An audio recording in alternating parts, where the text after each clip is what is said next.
আমরা এই মুহূর্তে অবস্থান করছি রাজধানীর মৎস্য ভবন মোড়ে এবং এখানে মূলত মুখোমুখি অবস্থানই বলতে হয়। প্রকৌশল শিক্ষার্থীরা তাদের অপর পাশে অবস্থান করছে পুলিশের যেই প্রহরা সেটি, এবং প্রকৌশল শিক্ষার্থীরা তারা মূলত আরো ঘন্টা দেড়েক আগে থেকেই তারা বুয়েটের শহীদ মিনার থেকে তারা এই যে বিক্ষোভ মিছিল শুরু করেছিলেন এবং এই বিক্ষোভ মিছিলের গন্তব্য ছিল মূলত রাজধানীর বিভিন্ন পয়েন্ট অতিক্রম করে তারা ডিএমপি যে কার্যালয় সেই কার্যালয়ের সামনে গিয়েই একটি আনুষ্ঠানিকভাবে প্রেস ব্রিফিং করতে চেয়েছিলেন, কিন্তু তারও আগে এই মৎস্যভবন প্রাঙ্গণে আসার পরেই মূলত এখানে পুলিশি বাধার মুখে তারা পড়েন এবং এই প্রকৌশল শিক্ষার্থীরা মূলত বুয়েটের শিক্ষার্থীদের দ্বারাই নিয়ন্ত্রিত হচ্ছেন কিংবা এই আন্দোলনটি আসলে তাদের নেতৃত্বে চলছে। তো সেই যে প্রকৌশল শিক্ষার্থীরা এই মুহূর্তে মৎস্যভবন মোড়ে তারা এখানে সড়কে বসে পড়েছেন এবং তারা বিক্ষুব্ধ স্লোগান দিচ্ছেন তাদের দাবি দেওয়ার পক্ষে। তাদের দাবি দেওয়া খুবই স্পষ্ট, তারা তিনটি দাবি জানাচ্ছেন। যদিও গতকালকে তাদের যে আন্দোলনের উপর যে হামলাটি হয়েছিল সেটিও 3 দফা দাবির পাশাপাশি আরো একটি দাবি হিসেবে উত্থাপন করা হচ্ছে। তারা বলছেন যে আসলে গতকাল যে এই হামলাটি হয়েছে প্রকৌশল শিক্ষার্থীদের উপর সেটির একটি তদন্ত এবং বিচার সেটি তারা যেমন চান, একই সঙ্গে তাদের পুরনো যে 3টি দাবি ছিল সেই 3টি দাবি এখনো তারা অনড় আছেন এবং তারা মূলত আজকের এই সংবাদ সম্মেলনের মাধ্যমেই পরবর্তী কর্মসূচি ঘোষণা করার কথা ছিল, কিন্তু প্রতিমধ্যেই মূলত এই আন্দোলন এই মুহূর্তে এখানে স্থবির হয়ে গিয়েছে। এখানে এসে মূলত তারা শিক্ষার্থীরা বিক্ষুব্ধ স্লোগান দিচ্ছেন এবং একটু পরেই এখানে মূলত রমনাজনের যে এডিসি মাসুদ আলম তার পুষ্পতলিকা দাহ করার কথা রয়েছে। ডিজাইন, এলিগেন্স, বিউটি, সেরা পণ্য সবার জন্য জেভিকো। শিক্ষার্থীরা সেটি আমাদেরকে জানিয়েছেন। এই মুহূর্তে শিক্ষার্থী যে জটলা সে জটলার মাঝখানে অবস্থান করছে রমনাজনের এডিসির একটি কুশপুত্তলিকা, সেটি এই প্রকৌশল শিক্ষার্থীরা সেখানে এটিকে আসলে দাহ করা হবে সেটি আমাদেরকে জানিয়েছেন এখানে যারা আন্দোলনকারী শিক্ষার্থী আছেন তারা। এরও আগে কিন্তু আসলে বুয়েটের যে শহীদ মিনার সেখান থেকে শুরু হয়ে ঢাকা বিশ্ববিদ্যালয়ের টিএসসি এলাকা অতিক্রম করে তারা কয়েকটি পয়েন্ট অতিক্রম করেই মূলত আজকে এখানে এসে পৌঁছেছেন এবং সেই আন্দোলনের এমন একটি অবস্থানে আমরা দাঁড়িয়ে আছি যেখানে পুলিশের পক্ষ থেকেও এই মৎস্যভবন মোড়ে আরো ঘণ্টাখানেক আগে থেকেই কড়া প্রহরা শুরু হয়। সেই প্রহরা এখনো বিদ্যমান আছে, তবে এটি বেশ স্বস্তির খবর যে আসলে আন্দোলনকারী কিংবা পুলিশ কিংবা আইন শৃঙ্খলাকারী বাহিনী তাদের মধ্যে কোনো কনফ্রন্টেশন কিংবা কোনো সংঘর্ষ সেটি আমরা দেখতে পাইনি। শিক্ষার্থীরা শান্তিপূর্ণভাবেই মূলত সড়কে অবস্থান করছেন এবং তারা ঘুরে ফিরে 3টি দাবি বারবারই মনে করে দিচ্ছেন যে আসলে তাদের যে একজন শিক্ষার্থী রোকন তাকে যে হেনস্থা করা হয়েছে, তাকে যে হুমকি দেওয়া হয়েছে, যিনি হুমকি দিয়েছেন তাকে অতি সত্বর আইনের আওতায় আনতে হবে। তারা বলছেন যে আসলে প্রজ্ঞাপনের মাধ্যমে যে একটি নতুন কমিটি করা হয়েছে এই প্রকৌশল শিক্ষার্থীদের দাবি দেওয়ার প্রেক্ষিতে, সেই কমিটিকেও তারা প্রত্যাখ্যান করে তারা বলছেন এটিকে অন্তর্ভুক্তিমূলক একটি কমিটি করতে হবে যেখানে প্রকৌশল শিক্ষার্থীরা থাকবেন, প্রকৌশল শিক্ষকরা থাকবেন, এর পাশাপাশি সরকারের পক্ষ থেকে যেটি প্রক্রিয়া রাখা হয়েছে সেটিও থাকতে পারে। কাজেই তারা আসলে এই 3 দফা দাবি গতকালকেও যেমন ছিল আজকেও একইভাবে চলমান আছে, তবে আজ মূলত নতুন যে দাবিটি যুক্ত হয়েছে তাদের উপর যে নিপীড়ন, তাদের উপর যে হামলা সেটিকে কেন্দ্র করে আমরা মূলত একটু পুলিশের যে কড়া নিরাপত্তা সেদিকে ঘুরে দেখাতে চাই। এই মুহূর্তে যদিও শিক্ষার্থীরা এখানে শান্তিপূর্ণ অবস্থান কর্মসূচি পালন করছেন, তবে এই অবস্থান যাতে করে কোনোভাবেই এই মোড় অতিক্রম করে প্রধান উপদেষ্টার যে বাসভবন সেটির দিকে অগ্রসর হতে না পারে সেজন্য পুলিশের পক্ষ থেকে এখানে কয়েক স্তরের নিরাপত্তা নেওয়া হয়েছে, এখানে জল কামান প্রস্তুত রাখা হয়েছে। তারও আগে এখানে পুলিশের একটি নিরাপত্তা বেষ্টনী আমরা দেখতে পাচ্ছি, সেখানে ব্যারিকেড দিয়েও একটি প্রতিবন্ধকতা তৈরি করা হয়েছে। কাজেই আসলে শিক্ষার্থীরা এটিকে অতিক্রম করে তাদের যে পূর্ব নির্ধারিত কর্মসূচি সেটিতে তারা যোগ দেবেন নাকি এখানেই কর্মসূচি শেষ সমাপ্ত করবেন এখন আমরা নিশ্চিত নই বটে। পুলিশের যে কয়েকজন প্রতিনিধি তাদের সঙ্গেও শিক্ষার্থী প্রতিনিধিদের আমরা কথা বলতে দেখেছি।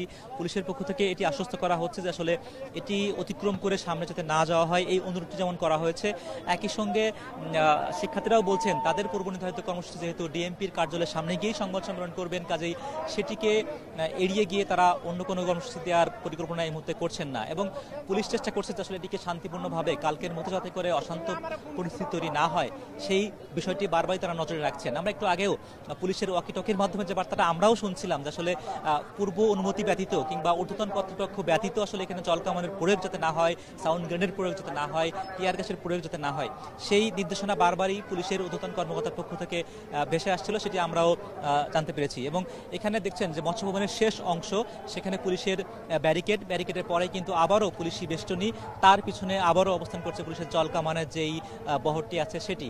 এবং একটু আগেও মূলত এখানে যান চলাচল বেশ স্বাভাবিকই ছিল, কিন্তু বুয়েট এবং এর পাশাপাশি অন্যান্য প্রকৌশল শিক্ষার্থীরা যারা মূলত এখানে এসে এই সড়কে অবস্থান নিয়েছেন, তাদের অবস্থানের কারণেই মূলত যান চলাচল যেমন একদিকে বন্ধ রয়েছে, একই সঙ্গে এখানে যারা পথচারী আছেন তারাও, বিশেষ করে রমনা পার্কের এই অঞ্চলে বিপুল সংখ্যক মানুষ আটকে পড়েছিলেন, তারাও মূলত এখন পায়ে হেঁটে তারা গন্তব্যে ফিরছেন, ঘরে ফিরছেন।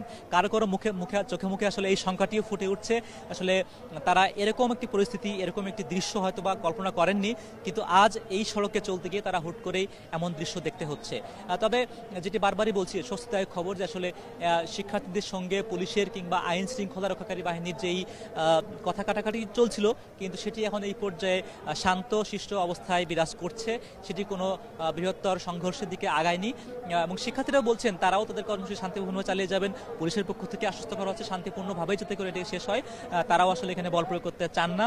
বিশেষ করে গতকালকে ঘটনার পরে যেহেতু ডিএমপি কমিশনার তিনি কিন্তু মাঝরাতে গিয়ে এই শিক্ষার্থীদের কাছে গিয়েই বিষয়টি নিয়ে দুঃখ প্রকাশ করেছিলেন। কাজেই আজকের এই ঘটনা যাতে করে ভিন্ন দিকে মোড় না নেয়, আরও বেশি উত্তপ্ত না হয়, সেই চেষ্টা উভয় পক্ষ থেকে আমরা এখানে দেখতে পাচ্ছি।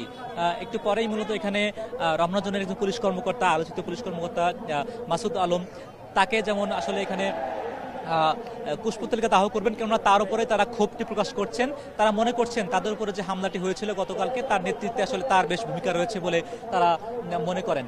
এবং এর পাশাপাশি এখানে কোটার বিরুদ্ধে স্লোগান দেওয়া হচ্ছে। এখানে প্রকৌশল শিক্ষার্থীরা সে আসলে কোটা নাকি মেধা, এই দুটিকে মুখোমুখি রেখে তারা মেধাকেই বেছে নিতে চাইছেন। তারা বলছেন যে আসলে ডিপ্লোমা যারা পড়ালেখা করে আসেন তাদেরকে ডিপ্লোমা টেকনিশিয়ান হিসেবেই আসলে অভিহিত করতে হবে, তারা কোনোভাবেই তাদেরকে ইঞ্জিনিয়ার হিসেবে অভিহিত করা যাবে না।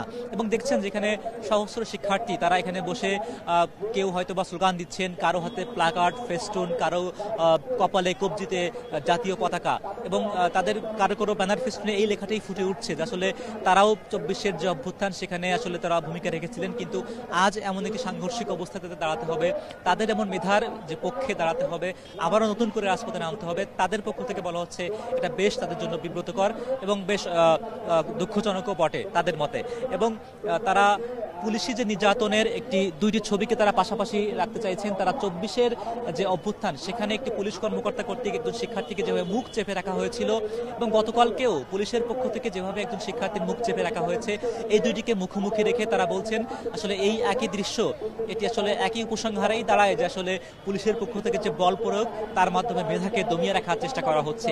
তাদেরই অভিযোগ মূলত এটি, এবং সেটিকে সামনে যেমন তুলে আনছেন, একই সঙ্গে যে সকল পুলিশ কর্মকর্তা আসলে এই হামলার উপর হামলার সঙ্গে জড়িত ছিলেন কিংবা সরকারি নির্দেশনা মেনেই আসলে যারা আসলে এখানে আইন প্রয়োগ করেছিলেন, বল প্রয়োগ করেছিলেন, সেটিকে বেশ সমালোচনা তারা করছেন। এবং যেহেতু তারা 5টার সময়ে মূলত এই বিক্ষোভ মিছিল তারা শুরু করেন, এবং এরপরে মূলত আসলে এখানে তারা ডিএমপি কমিশনারের কার্যালয়ের সামনে যেতে গেলে কিন্তু এই প্রধান উপদেষ্টার কার্যালয়ের সামনে দিয়েই অতিক্রম করতে হবে, এমন একটি রোড ম্যাপ তারা তৈরি করেছিলেন। এই মুহূর্তে মৎস্য ভবন এলাকায় একটু বেশ হালকা উত্তেজনকর পরিস্থিতি তৈরি হয়েছে। এখানে যানবাহন বন্ধ হওয়ার কারণে কয়েকটি যানবাহন তারা এই শিক্ষার্থীদের অবস্থানকে উপেক্ষা করে এই সড়কে চলার চেষ্টা করছিলেন, যে কারণে আসলে এখানে একটি উত্তপ্ত বাক্য বিনিময়ই বলবো তেমনটি পরিস্থিতি তৈরি হয়েছে। তবে শিক্ষার্থী প্রতিনিধিদের মাধ্যমে বারবারই আশ্বস্ত করা হচ্ছে যাতে করে এটি ভিন্ন দিকে মোড় না নেয়, যেই উদ্দেশ্য নিয়ে, যেই দাবি নিয়ে মূলত আন্দোলনে নেমেছেন, সেটিকেই তারা আসলে যাতে করে তারা আসলে এটিকে নির্দিষ্ট একটি পয়েন্টে তারা থাকতে পারেন।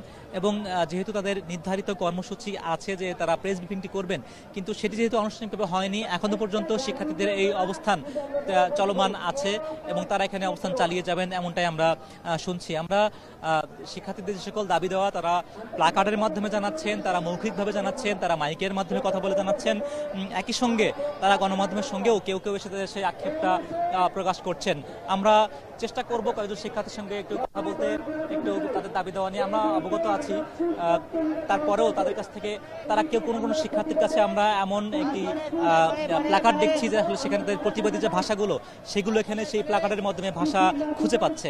একই সঙ্গে তারা তাদের সেই মাইকের মাধ্যমে যেই ক্ষোভ প্রকাশ করছেন, স্লোগান দিচ্ছেন, তার মাধ্যমেও তাদের দাবি দেওয়া নিয়েই মূলত এখানে উঠে আসছে।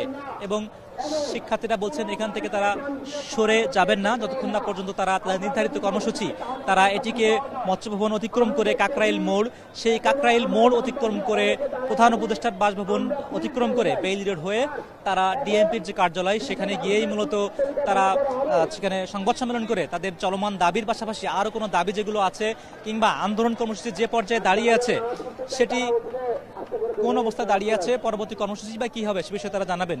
এরও আগে আজকে বুয়েটের শিক্ষক সমিতির পক্ষ থেকে আমরা মানববন্ধন দেখেছি বুয়েট প্রাঙ্গণে। এছাড়াও প্রকৌশল শিক্ষা প্রতিষ্ঠান রয়েছে সেখানেও শিক্ষকদের পক্ষ থেকে মানববন্ধনের মাধ্যমে এই কর্মসূচির উপরে সংহতি জানানো হয়েছে। এবং এই মুহূর্তে মূলত আসলে মাগরিবের নামাজের একটা বিরতির কথাও বলা হচ্ছে, তবে আন্দোলন কর্মসূচি আসলে শেষ হচ্ছে না, এখানে অবস্থান কর্মসূচি চালিয়ে যাবেন। কখন নাগাদ শিক্ষার্থীরা পরবর্তী কর্মসূচি ঘোষণা করবেন সে বিষয়ে আমরা নিশ্চিত নই, তবে আপাতত শিক্ষার্থীরা তাদের সেই পূর্বের যে দাবিগুলো সেগুলো তুলে ধরছেন এবং এখানকার কর্মসূচি তারা চালিয়ে যাচ্ছেন।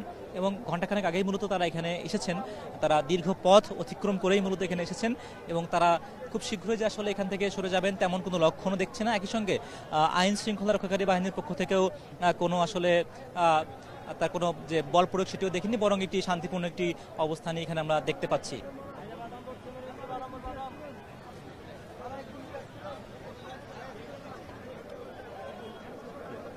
আমরা চেষ্টা করব কয়েকজন শিক্ষার্থীর সঙ্গে কথা বলার এবং তাদের দাবি দেওয়া আমরা আগে থেকে অবগত আছি, তারপরেও আজকে আসলে আপনারা এখানে শান্তিপূর্ণ অবস্থান কর্মসূচি চলছে, আপনাদের একটি ব্রিফিংও ছিল, এই মুহূর্তে আসলে দাবি দেওয়াগুলো আপনাদের কোন পর্যায়ে আছে কি মনে হচ্ছে? আচ্ছা, এখন তো গতকাল যেটা হয়েছে, গতকাল যে আমাদের উপর পুলিশ ন্যাক্কারজনক হামলা করেছে আমাদের শান্তিপূর্ণ মিছিলের উপর, তো এরই পরিপ্রেক্ষিতে আজকে আমাদের বিক্ষোভ মিছিল এই পর্যন্ত আসছে। আমাদের হচ্ছে আরও ওইদিকে যাওয়ার কথা ছিল, বাট এই জায়গায় যেহেতু ব্যারিকেড, আমরা হচ্ছে আজকে কোনো ধরনের ভায়োলেন্স করতে চাচ্ছি না, পুলিশের সাথে সংঘর্ষে যাইতে চাচ্ছি না, এই জন্য আমরা হচ্ছে এই জায়গায় অবস্থান কর্মসূচি নিয়েছি। আমাদের যারা হচ্ছে 20 ব্যাচের সিনিয়র ভাইরা আছে ওরা হচ্ছে নেতৃত্ব দিচ্ছে, ওরা হচ্ছে পরবর্তী করণীয় ঠিক করবে। আপনারা দেখলাম যে একজন পুলিশ কর্মকর্তার কুশপুত্তলিকা দাহ করা হবে, এটি কেন একটু খুলে বলবেন? আচ্ছা, এটা হচ্ছে কালকে মানে ডিসি মাসুদের প্রতি আমাদের বুয়েটেন যারা আছে তাদের অনেকটা ক্ষোভ ছিল, কারণ উনি আমাদের বারবার ভুল ইনফরমেশন দিয়েছিল, বারবার আমাদের মিটিং অ্যারেঞ্জ করে দিবে বলে আমাদের সচিবালয় নিয়ে ঘুরিয়েও এনেছিল।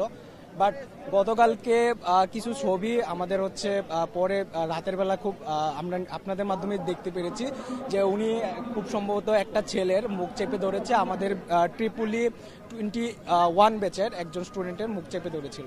সো ওই পরিপ্রেক্ষিতে আমাদের যারা আছে জুনিয়র ওরা খুবই হচ্ছে রেগে ফুঁসে উঠেছে, এরই পরিপ্রেক্ষিতে ওরা সিদ্ধান্ত নিয়েছে যে আজকে হয়তো বা আপনার পুষ্পত্রিকা দাহ করবে। আমার শেষ প্রশ্ন, দাবি দেওয়া তো সরকারের পক্ষ থেকে কমিটি করা হলেও আপনারা প্রত্যাখ্যান করেছেন, তাহলে আসলে আপনাদের দাবি দেওয়া আর এই মুহূর্তে কিভাবে সামনে অগ্রসর হবে কোনো কর্মসূচি? হ্যাঁ, আমাদের দাবি দেওয়া এখন হচ্ছে যেটা যে সংস্কার কমিটি গঠন করেছে ওটা হচ্ছে আমরা প্রত্যাখ্যান করেছি, কারণ কমিটির মধ্যে অলরেডি ডিপ্লোমাদের আইডিবির প্রতিনিধি এবং আরো কয়েকজন যারা আছে তাদের উপর অথবা আমাদের যারা কেন্দ্রীয় প্রতিনিধি বা আমাদের বিশ্বস্ততা নেই যে আমাদের দাবি আদায় হবে কিনা, এই জন্য হচ্ছে আমরা মেনলি ওই কমিটি হচ্ছে প্রত্যাখ্যান করেছি।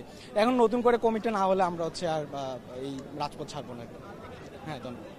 যেটি শুনছিলাম একজন শিক্ষার্থীর কাছ থেকেই মূলত তাদের দাবি দেওয়াগুলো এই মুহূর্তে কোন অবস্থায় বিরাজ করছে এবং তারা কখন পাঠকক্ষে ফিরবেন, কখন ঘরে ফিরবেন, কখন শিক্ষাঙ্গনে ফিরবেন, তারা মূলত এটি স্পষ্ট বার্তা দিতে চাইছেন যে আসলে যে কমিটি করা হয়েছে সরকারের পক্ষ থেকে প্রজ্ঞাপনের মাধ্যমে সেই কমিটি তারা সন্তুষ্ট না, তারা মনে করছেন আসলে এই কমিটিতে বরং আরও ডিপ্লোমা ইঞ্জিনিয়ার যারা, ডিপ্লোমা টেকনিশিয়ান যারা তাদেরকে অন্তর্ভুক্ত করা হয়েছে, কিন্তু প্রকৌশল শিক্ষার্থীদের প্রতিনিধিকে অন্তর্ভুক্ত করা হয়নি। কাজেই এই জায়গা থেকে আসলে তারা সেই আন্দোলন চালিয়ে যাওয়ার যে ঘোষণা সেটি এই মুহূর্তে চলমান আছে। আমরা চেষ্টা করছি আসলে আরো কয়েকজন শিক্ষার্থীর সঙ্গে কথা বলে দেখার, ঘুরে ফিরে কিন্তু আসলে একই বক্তব্যই, একই দাবি তারা বারবারই বলছেন এবং একই সঙ্গে তারা বলছেন যে আসলে তাদের যে পূর্বনির্ধারিত কর্মসূচি সেটি যদি বাস্তবায়ন না হয় তাহলে তারা সড়কেই থাকবেন এবং সেটি না হলে আসলে তারা যে ঘরে ফিরবেন এমনটাও তারা কোনো নিদর্শন আমরা দেখছি না। এবং একই সঙ্গে যেহেতু এই শাহবাগ মোড়ে তারা অবস্থান করছেন, এই মৎস্যভবন মোড়ে অবস্থান করছেন এবং সেখানে অবস্থান কর্মসূচি শান্তিপূর্ণভাবে চলছে, তাদের দাবি দেওয়া যে 3টি দাবির পাশাপাশি গতকালকে ঘটনার যে বিচার চাওয়া সেটিকে আসলে পূর্ণতা পাওয়ার পরে তারা শিক্ষাঙ্গনে ফিরবেন, এমন বার্তাই মূলত আমরা এই যে প্রকৌশল শিক্ষার্থীদের কাছ থেকে পাচ্ছি। চেষ্টা করব পরবর্তীতে আবারও আসলে এই শিক্ষার্থীরা আন্দোলনের খবর জানাতে। রাজধানীর মৎস্যভবন মোড় থেকে এই ছিল শিক্ষার্থীদের আন্দোলনের খবর, এই ছিল পুলিশের যে সকল নিরাপত্তা প্রহরা তার খবর, একই সঙ্গে এখানকার যান চলাচল বন্ধ হওয়ার কারণে যে সকল মানুষের দুর্ভোগ সেই নিয়ে খবর। চেষ্টা করব পরবর্তী বুলেটিনে আবারও যুক্ত হয়ে এখানকার আন্দোলনের সর্বশেষ পরিস্থিতি জানাতে। এই ছিল আমার কাছে সর্বশেষ।